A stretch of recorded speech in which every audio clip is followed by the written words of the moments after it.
Welcome back to Yukkurisansou. So we're heading up to the house for our first ever winter. We've rented a car to use, a sweet little Japanese K car, a microvan essentially, which is very popular to use in the mountains countryside here. Eventually we will buy our own, but not just yet.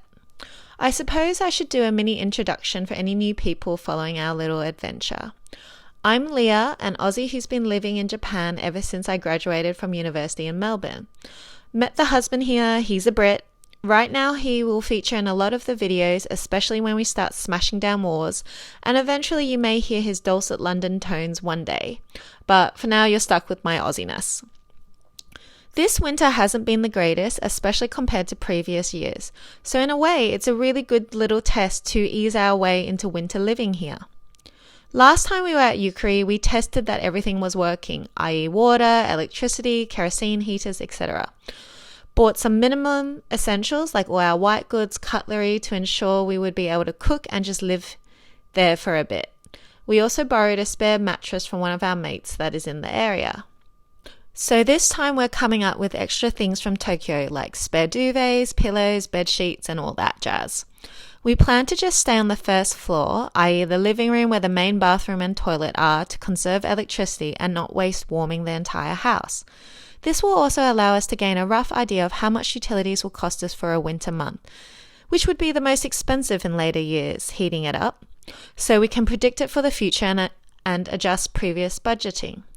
Yes, we are the type of people that documents and tracks all our utilities costs to understand the spending pattern and predict it for the next year. The spreadsheet dates back several years for Tokyo. There's a separate spreadsheet for travel and another spreadsheet for Yukkuri.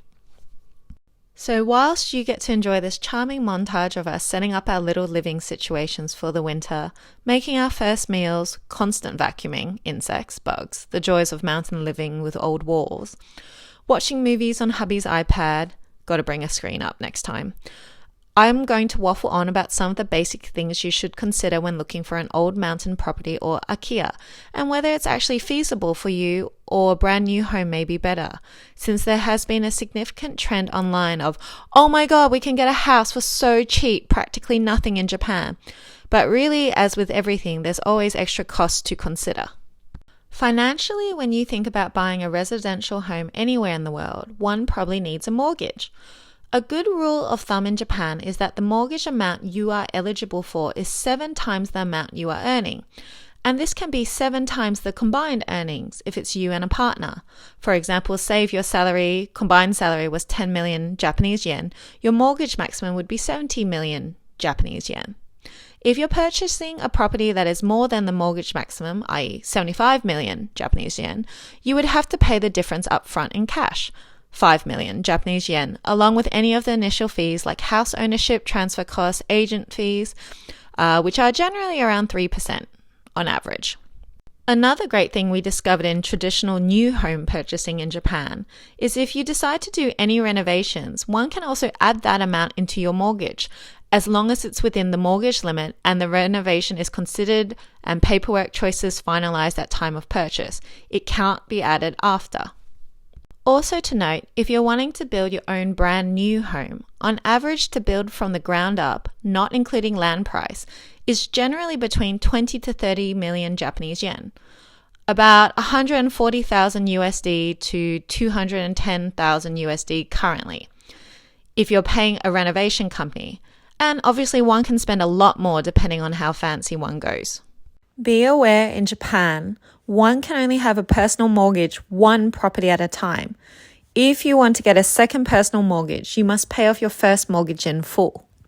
However, this all goes out the window when purchasing abandoned properties, cheap homes in Japan. Most banks will not give a mortgage to such cheap properties unless you are planning to turn the property into a business, like a minpaku, which is Airbnb, minshuku, which is a B&B, or an actual hotel. And then you'll need a certain type of visa, a certain amount of funds in the bank, etc. There are all different rules and regulations for this and prefecture specific. For those who, like us, simply wish to have a personal home in the countryside mountains, cash is king. You will need enough cash to cover the purchase price, the agent fee plus tax, house ownership transfer fee, plus depending which area you are in, there may be an annual community union fee, environment fee, ours is called an association fee, city tax fee. In addition, you'll want to make sure you have house insurance started straight away, so that's another fee. Cheaper in the long run for us if we paid upfront for 5 years rather than annually. Remember, if the property you want is rather old and in disrepair, you may want to pay for a building inspection fee to make sure the foundation roof is solid or not, termites, etc. Because if it's not and there are a lot of problems, it will cost you a great deal of money to make it right. Also remember, the cost of additional fees varies depending on prefecture and region. Then one has to start thinking about renovation restoration costs. As I mentioned previously, a brand new build, you're looking at around 20 to 30 million Japanese yen. So let's just take it as 30 million, because it's always better to assume higher than it's a win if it's lower. Sometimes there are financial aid grants available from prefectures to encourage people to move to the countryside, but this is area dependent and there's a lot of paperwork and rules. So I'm going to ignore that possibility as it's not a guarantee one will get it. So let's say you found a property for 1 million Japanese yen, roughly $7,000 right now. On average, an agent fee is 3%, so 30,000 Japanese yen, about 210 USD currently. Plus tax, house ownership fee, which is case dependent, additional community fees, house insurance, house inspection, etc., all case dependent. It's probably be safer and more realistic to budget at least 2 million Japanese yen for first initial costs. Be aware if you find a property that's under the 1 to 3 million Japanese yen price point, more often than not, there is a lot of renovation work to be done.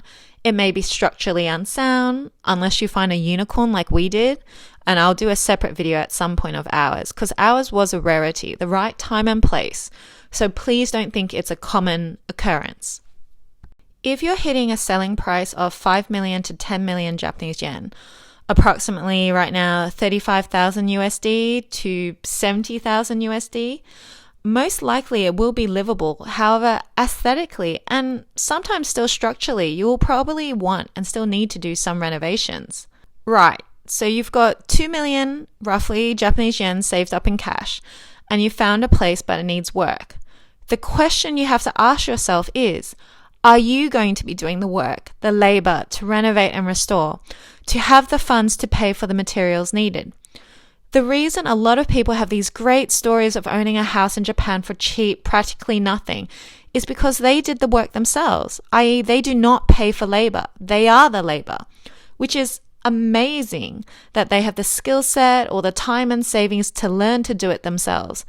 However, not everyone can do that for whatever reasons. Then you need to consider, do you need to pay a company to do it for you?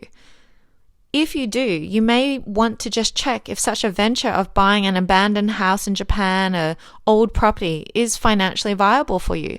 Because minimum, on top of the initial purchasing prices, you'll be looking at an additional minimum 20 to 30 million Japanese yen, honestly always budget for higher just in case, that you will need to have accessible to pay a renovation company pretty much upfront. Because this personal house purchase won't be done with a mortgage spread over 30 plus years. Granted, obviously even with such costings, house ownership is much more financially viable and possible in Japan than in other countries. Hello, Australia and England. Ugh. However, I think one should be understanding and more realistic of not only the initial costs involved, but future costings for renovating and restoring and just making an old house livable in Japan. And whether one actually has the means, time, patience, savings, disposable income available to them. Please also be aware that I'm speaking from personal experience of having an old property in a prefecture which is relatively popular and readily accessible from Tokyo, rather than the countryside of the other islands like Shikoku, Kyushu, etc., where I imagine costings would be much cheaper, but it also depends on the lifestyle you want and need to have for your work. Obviously, if money is no issue, then of course anything is possible. But do remember, even if you purchase a brand new home somewhere in Japan with a 30 plus year mortgage, with mortgage rates under 1%, if you have Japanese permanent residency, which we both do, you will need to pay the admin, agent fees, all that jazz up front in cash. Anyhow, I hope you found this little waffle entertaining and helpful. Do let me know in the comments any thoughts, questions you might have.